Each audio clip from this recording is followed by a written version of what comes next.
បើកាលងងហើយធ្វើឲ្យមិនឈឺខ្ញុំសុខចិត្តល្ងងរហូតអ្នកនិយាយថាស្រឡាញ់តែដៃអ្នកកាន់ណែបផ្សេងខ្ញុំឃើញគ្រប់យ៉ាងតែបងខំចិត្តធ្វើដូចមិនឃើញស្នាមញញឹមអ្នកនៅដដែលតែវាលែងជារបស់ខ្ញុំរាល់ពាក្យថាស្រឡាញ់ខ្ល้ายជាពាក្យដែលចាក់បេះដូងខ្ញុំមិនមែនខ្ញុំមិនដឹងទេគ្រាន់តែមិនហ៊ានទទួលការពិត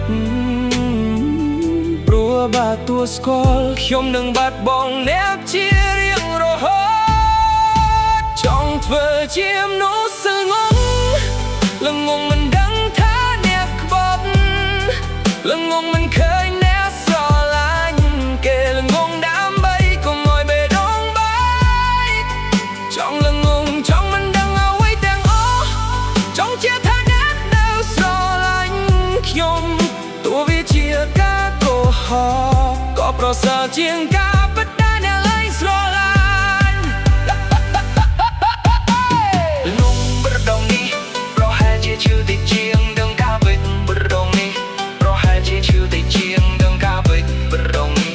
ប្រហែលជាឈឺតិចជាងដឹងការពិតថ្ងៃណាខ្ញុំឈប់ល្ងងគឺថ្ងៃដែលខ្ញុំរៀនរស់ដោយគ្មានអ្នកមិនមែនឈប់ស្រឡាញ់តែឈប់បោកបញ្ឆោតបេះដូងខ្លួនឯ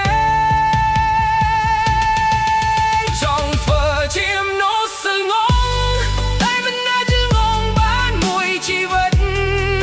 ថ្ងៃនេះខ្ញុំសុំលែងអ្នកទោះបេះដូងខ្ញុំនៅស្រឡាញ់ក៏ដែរបើការស្រឡាញ់ត្រូវតែបងសេចក្ដីថ្លៃថ្នូររបស់ខ្លួនខ្ញុំសុខចិត្តជឿម្ដងចំកា